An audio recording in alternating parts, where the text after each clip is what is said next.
Hello everyone, welcome to my Sourcify.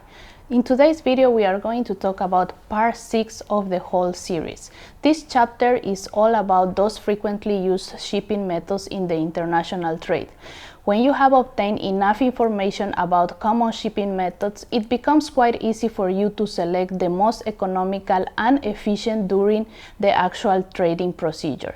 Meanwhile, by learning common terms, you almost have a basic understanding of the necessary procedures for the customs clearance upon destination port.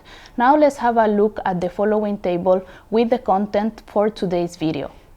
Now let's have a look at this table, Logistics Step-by-Step Guide.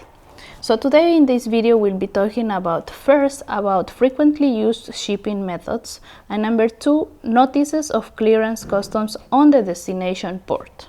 Frequently used shipping methods. How to choose a shipping method that fits your financial capability? We suggest you optimize your decision upon consideration of the following factors, such as freight, dimensions, weight, oversized items, extra large or heavy shipments, packaging, etc. Now let's have a look at the following table. Shipping methods. Ocean freight. Ocean freight is the most common transportation way, especially suitable for those large batches and no urgent demand on shipping time. Generally, it has two distinct ways, LCL and FCL. Both selections are leaving off Chinese ports to the destination country's ports. Shipping time varies from several days to more than 1 month. Air freight. Air transportation is the fastest one at present, mostly fitting for a small batch of high value or cargoes with urgent time requirement. Compared to the sea shipping, this method is featured a higher price. Train freight. Railway transportation has started to be popular in recent years. It sets off from EU West Railway Station, and thanks to the new Silk Road, it can easily direct to a majority of countries throughout Asia and Europe continents.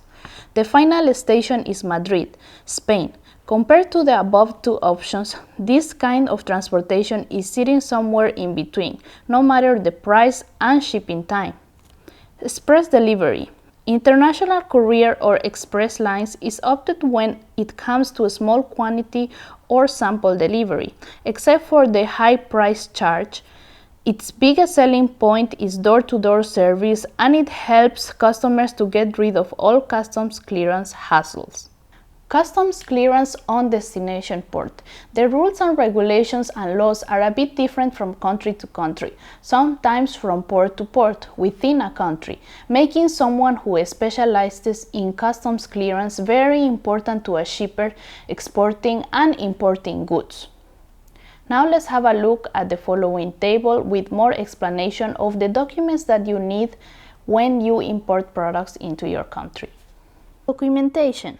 Commercial invoice is the most important paper. The customs valuation is based on the commercial price hereof, and it determines the custom values as well. The customs would check the listed price against the prevailing market price.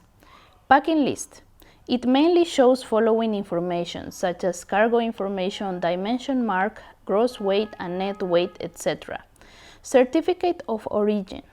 Bilateral tax agreement can save a lot of custom duty. Usually the exporter will register a file for the original customs during customs clearance procedure, and the customs will issue the agreement.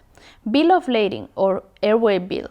Bill of lading is issued by the carrier and used to prove the ownership of the goods, and it's an important document in the international payment methods. For air transportation, it's the airway bill. Unlike the sea shipping, the airway bill is delivering along with the cargo. Other certificates. Some regulated product quality standards or safety certificates such as fumigation certificates, CE, EN 71, etc. Finally, here are 2 tips about logistics. First of all, don't be too worried. Professional suppliers would give you reasonable suggestions when it's time to deliver goods. You could also find some local freight forwarders for comparison. Tip number 2, as for the customs clearance, this might sound a little bit daunting for newbies who don't know where to begin. Actually, our suggestion is for you to find a local agent again. Provide complete and accurate information to your customs broker. But if you have a feasible and complete plan, you should go to the local customs to check the duty rate yourself. So this is the end of our video today. I hope you found all this information very informative and very useful. And if you have any question, don't forget to leave it in the comments, and also don't forget to subscribe to our channel. Bye!